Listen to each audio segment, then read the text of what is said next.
1933 வரலாறை பேசிக் கொண்டிருந்த போது இதே ஜனவரி 15ஆம் தேதி 1939 நான் சொன்னேன், தாளமுத்து நடராசனுடைய மரணம்.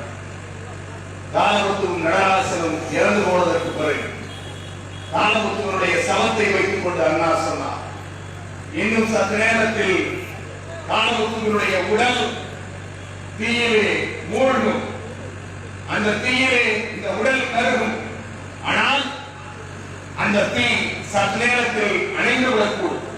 ஆனால் தாளமுத்துவனுடைய உடலில் பற்றுகிற தீ அணைந்து போக முடியும். அந்த தீயை நாம் கொள்கை தீபமாக நம் இதயத்திலே ஏற்றுக்கொள்ள வேண்டும் என்று பேரறிஞர் அண்ணா சொன்னார். நண்பர்களே, யோசித்து பாருங்கள், நாம் எதற்காக மரணிப்போம், எதற்காக தன் உயிரை கொடுக்க முற்படுவோம்? நான் சொன்னேன், பொருளுக்காக பொருளுக்காக என்று. இல்லை நண்பர்களே, தாளமுத்துவுக்கு உடல்நிலை சரியில்லை. இன்னைக்கு சென்னையில் இருக்கக்கூடிய ராஜீவ் காந்தி மருத்துவமனை என்று சொல்கிறோமே, அன்றைக்கு இருந்த அரசு மருத்துவமனைக்கு தாளமுத்து கொண்டு செல்லப்படுகிறான். அன்றைக்கு இருந்த ஆட்சியாளர்கள், அன்றைக்கு இருந்த காங்கிரஸ் கொடுங்கோலர்கள் ஒரே ஒரு மன்னிப்பு கடிதம் கேட்டார்கள். மன்னிப்பு கடிதம் கொடு. மன்னிப்பு கடிதம் கூட இல்லை, இனிமேல் போராட்டத்தில் கலந்து கொள்ள மாட்டேன்.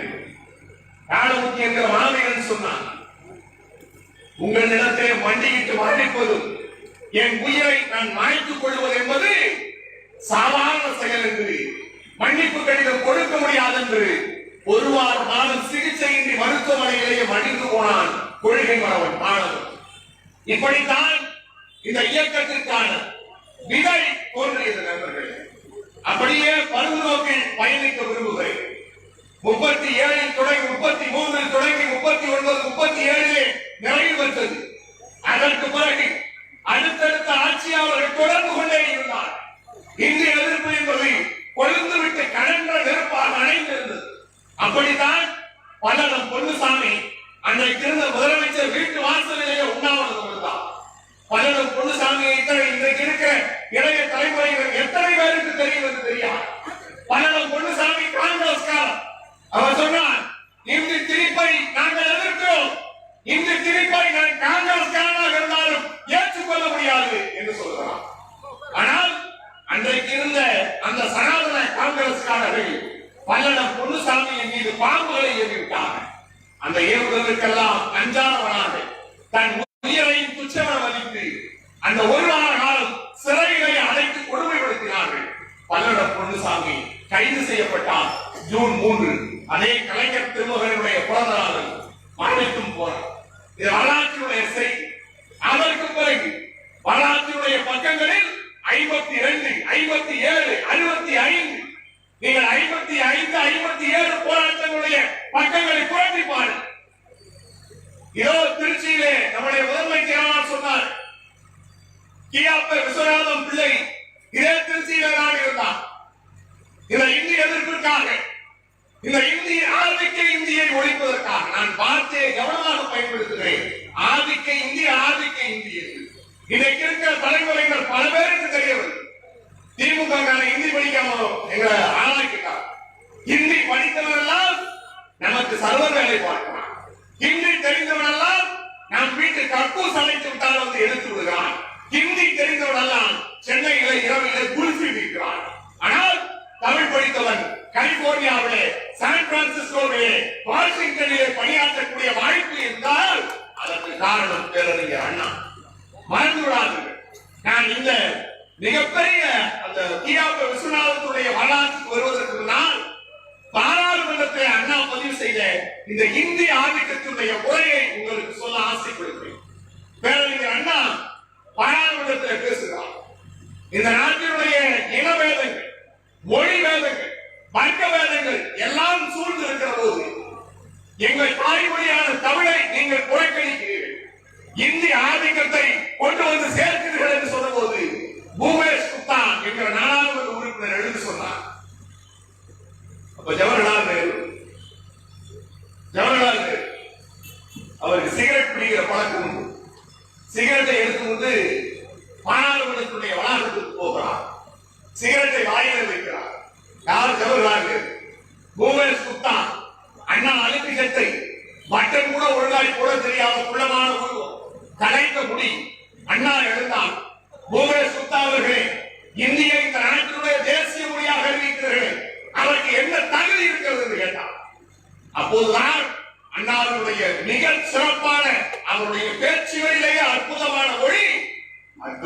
மார்க்சிய திராவிடியன்ஸ் தான்.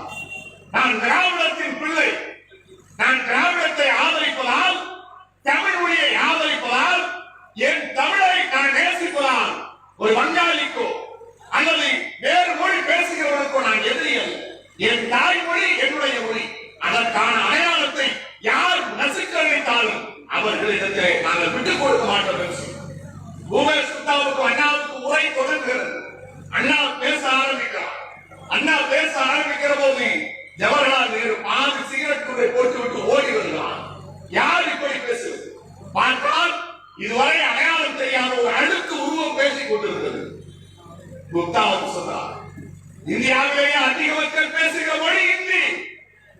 அந்த மொழியை தேசிய மொழியாக அறிவிப்பதற்கு எல்லா தகுதியும் இருக்கிறது. அண்ணா சொன்னார், இந்த எண்ணிக்கையின் அடிப்படையில் மொழியை தேசிய மொழியாக அறிவிக்கிறீர்கள். இந்தியாவுடைய தேசிய பறவை எது?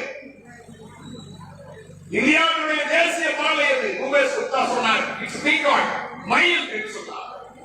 எண்ணிக்கையின் அடிப்படையில் நீங்கள் தேசியத்தை முடிவு செய்தால் தேசிய பறவையாக காக்கையைத்தான் நீங்கள் அறிவித்திருக்க முடியும், மயிலை அறிவித்திருக்க முடியாது.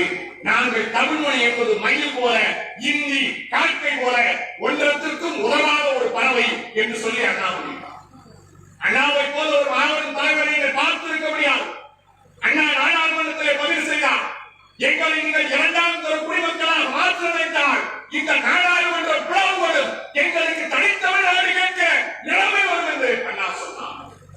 அதற்கு பிறகு அதனுடைய தொடர்ச்சியாக கியாப்ப விஸ்வநாதன் பிள்ளை தலைமையில் நீங்கள் நம்முடைய அழகு பட்டுக்கோட்டை அழகு, நான் வரலாறை சொல்லுகிறேன், இளைஞர்கள் தெரிந்து கொள்ளுங்கள். இந்த கூட்டத்தில் இருக்கிற ஒரு இளைஞன் இந்த வரலாறை தெரிந்து கொண்டால் போதும். அப்படித்தான் நான் இந்த கூட்டங்களை கேட்டு வளர்ந்தோம். பட்டுக்கோட்டை அழகிரி இந்திய ஆதிக்கத்தை எதிர்த்து இதோ இங்க திருச்சியில் இருக்கிற கியாப்ப விஸ்வநாத மன்றம், அந்த மன்றத்தினுடைய பள்ளியிலே தான் ஊர்வலம் தொடங்குகிறது.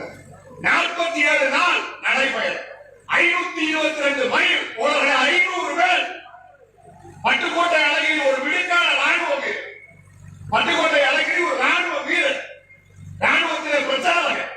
அந்த பணியை தொடர்ந்து விட்டு நாட்டுக்கு உழைப்பதற்காக பட்டுக்கோட்டை அழகிரி நடக்கிறார். அந்த நிகழ்ச்சியை 2 பேர் தொடங்கி வைக்கிறார்கள். வரலாற்றுடைய பக்கங்கள் மறைமுறை அடிக்கலாம். கியாப்ப விஸ்வநாதன் பிள்ளை 2 பேரும் தொடங்கி வைக்கிறார்கள். நடக்கிறான். 500 பேரோடு நடக்கிறார். செருப்பில்லாமல். யார்? பட்டுக்கோட்டை அழகிரி. அழுகிய முட்டை, தக்காளி என்று அவர் மீது பேசப்படாத வீசப்படாத பொருள் இல்லை. ஒரு இடத்தில் திட்டக்குடிக்கு பக்கத்தில் அவருக்கு செருப்பு மாலை விடுகிறது. மகிழ்ச்சியோடு வாங்கி கொண்டார். செருப்பு மாலையை மகிழ்ச்சியோடு வாங்கி கொண்டார்.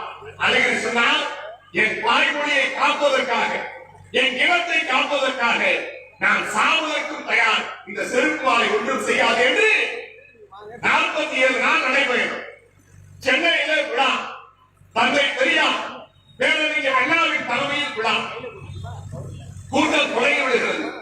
அண்ணா கூட்டத்திற்கு வந்து சேர்வதற்கு நேரமாகி விடுகிறது. பட்டுக்கோட்டை அழகிரி இப்படித்தான் பேசினார். நான் பேசுகிற கடைசி மேடை இதுதான். நான் பேசுகிற கடைசி மேடை இதுதான். அன்றைக்கு இருந்த கொள்கை மறவர்கள், தியாக மறவர்களை யோசித்து பாருங்கள். ஒளிக்காக, அந்த இனத்திற்காக பட்டுக்கோட்டை அழகிரி சொன்னார். நான் பேசுகிற கடைசி மேடை இதுதான். என் உடம்புக்குள் இருக்கிற எலும்புலிக்கு நோய் என்னையும் என் உடம்பையும் அழித்துக் கொண்டிருக்கிறது. நான் இனிமேல் இந்த மேடையை விட்டு இறங்கிறேன் தான் குணமாய் போய்விடுகிறேன். நன்றி வணக்கம் என்று சொல்லிவிட்டு முடித்துவிட்டு ரயிலுக்கு போகிறார். அண்ணா மேடைக்கு வருகிறார். 47 நாள் இந்த இனத்தையும் மொழியையும் காப்பதற்கு ஒருவன் நடந்து வந்தானே, அவன் பாவங்களுக்கு நான் அதை தொட்டு வணங்க வேண்டும் என்று அண்ணா வருகிறார். அழகிரி இல்லை. எங்கே என்று கேட்கிறார். ரயில் நிலையத்திற்கு போய்விட்டார். ஊருக்கு போகிறார். ரயில் நிலையத்திற்கு அண்ணா ஓடுகிறார். இந்த இயக்கம் பாருங்கள். ஒரு தலைவன், ஒரு தொண்டன் ஓடி வருகிறார். அண்ணா அழகிரியை காண்பதற்கு ரயில் நிலையம் வருகிறார். ரயில் புறப்பட்டு போகிறது.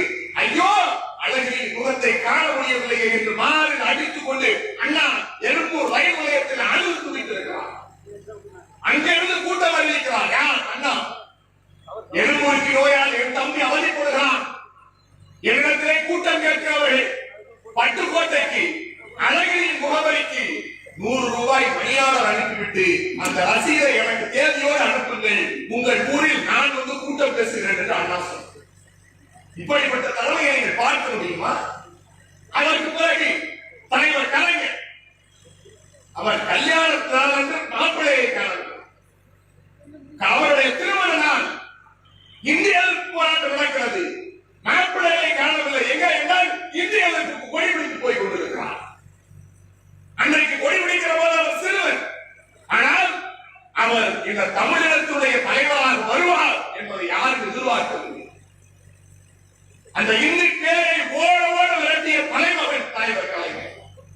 அண்ணாதான் சொன்னார், கொத்தடிமை நடக்கிறது, இந்தியை எதிர்க்கிற தலைவர்களில் அண்ணா தலைவர் கலைஞரை தளபதியாக நியமிக்கிறார். போராட்ட களத்துக்கு தளபதி நீட்டார். 6 மாத சிறை, 6 மாத சிறை. அந்த சிறையிலே ஒரு லாரியில ஏற்றி போறாங்க கலைஞர். பாளையங்கோட்டைக்கு போகிறார். பாளையங்கோட்டையிலே அழைக்கப்படுகிறார். அண்ணா அவர்கள் போய் கலைஞரை சந்திக்கிறார். அண்ணா வெளியில வந்தவங்க சொன்னார், தம்பி கருணாநிதியை சந்தித்து என் பிள்ளை எப்படி இருக்கிறார், என் மனைவி எப்படி இருக்கிறார், என் வீட்டில் இருக்கிறவர்கள் எப்படி இருக்கிறார்கள் என்று கேட்பான் என்று நினைத்தேன். ஆனால் தர்மபுரி தேர்தலில் திருவண்ணாமலையில் நாம் வெற்றி பெற்று விடுவோமா என்று என் தம்பி கேட்டார். என் தம்பியை தனிமை சிறையில் அழைத்திருக்கிறார்கள் என்று எல்லோரும் சொன்னார்கள். அவன் தனிமை சிறையில் இருக்கு. அதோடு பாம்புகளும் பூராக்களும் தேல்களும் குறைத்திருக்கிறது. என் தம்பி இருக்கிற இடம் என்கிற பாளையங்கோட்டை சிறைச்சாலை இருக்கிறது. எப்படி இஸ்லாமியர்களுக்கு மசூதியோ அங்க ஊர்வலம் போகிறார்கள், இந்துக்கள் பழனிக்கு பாத யாத்திரை போகிறார்களோ, அப்படி திராவிட இயக்கத்தினுடைய ஒவ்வொரு தொண்டரும் அவருடைய தியாக சாலையாக புனித யாத்திரை மேற்கொள்ள வேண்டிய இடம் என் தம்பி கருணாநிதி இருக்கிற பாளையங்கோட்டை சிறைச்சாலை என்று அண்ணா பிரகடனப்படுத்தினார். ஏன் வரலாற்று பக்கங்களை புரட்டுகிறோம்? இப்போது கூட என் அண்ணன் மகேஷ் அவர்களிடத்திலே காண்பிட்டு தலைவர் கலைஞர் அவர்கள் எழுதிய புத்தகம் கள்ளக்குடி களம் என்கிற மும்முனை போராட்டத்தில் அந்த 3 பேர் மும்முனை போராட்டத்தில் மிக முக்கியமானவர்கள் 3 பேர் தான். ஒன்று கலைஞர், மற்றொருவர் கவிஞர் கண்ணதாசன், மூன்றாவது இவருடைய தாத்தா மரியாதைக்குரிய பெரியவர் ஐயா அன்பிலா.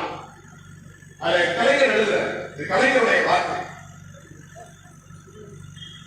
அன்பில் என்று சொன்னால் நம் இயக்கத்தினருக்கு அந்த ஊரின் ஞாபகம் வர. இதுதான் குடும்ப அரசியல், இதுதான் குடும்ப அரசியல். எனக்கு அப்படித்தான். உங்களுக்கு குடும்பம் இருக்கிறது என்பதற்காக கொள்ளையடிப்பதற்கான குடும்பம் அல்ல, இந்த இயக்கத்தை வளர்ப்பதற்கான குடும்பம். கலைஞர் எழுதுகிறார் அன்பிலாரை பற்றி. அன்பில் என்று சொன்னால் நமது இயக்கத்தினருக்கு அந்த ஊரின் ஞாபகம் வர. தர்மலிங்கத்தின் பெயர்தான் எதிர் வந்திருக்கும். அன்பில் வந்தார், அன்பில் போனார் என்றே எல்லோரும் பேசுவார்கள். வந்தார் போனார் என்கிறேனே, அதிலே கூட அர்த்தம் இருக்கிறது. ஒரு இடத்தில் சில மணி நேரங்கள் அவர் இருப்பது கஷ்டமான காரியம். அவ்வளவு வேலை இருக்கும் அவருக்கு. அவரை அனைவரும் தேடிக்கொண்டிருப்பார்கள். என்னிடத்திலே வந்து அவரை கண்டுவிட்டீர்களா என்று கேட்பார்கள். இயக்க காரியங்கள் மட்டுமல்ல, மற்றவர்களுக்கு நலம் பயக்கும் ஒத்தாசைகளை புரிய வேண்டும் என்பதிலும் அதற்காக அலைவதிலும் முயற்சி எடுப்பதில் அவருக்கு அலாதியான சுவை இருக்கும். அடுத்தது யாராவது தேர்தலில் ஜெயிக்க வேண்டுமானால் அங்கே அன்பில் இருப்பார். ஊதியம் இல்லாமல், கொள்கைக்கு முரணேற்படாமல், யாரையும் எளிதில் நம்பி அதற்கான காரணங்களை மோசத்திற்கு ஆளான பிறகு தன்னை நொந்து கொண்டாலும் இந்த இயக்கம் வாழ வேண்டும், இந்த இயக்கம் உயர்த்தி பிடிக்கிற கொடி வாழ வேண்டும் என்று அதற்காக உழைக்கக்கூடிய ஒரு மாமனிதன் தான் அன்பு தர்மலிங்கம். என்னோட அவர் சிறையில் இருந்தார் என்று பதிவு செய்வார். மேடையில் உட்கார்ந்து இருக்கிற மாவட்ட கழகத்தின் பொறுப்பாளருடைய வரலாறு இதுதான். நாங்கள் கொடி பிடித்திருக்கிறோம். இந்த இயக்கத்தை தாங்கி பிடிப்பதற்கு 3ஆம் தலைமுறை நாங்கள் தெருவிட இறங்கி போராடுவதற்கும் தயாராக இருக்கிறோம்.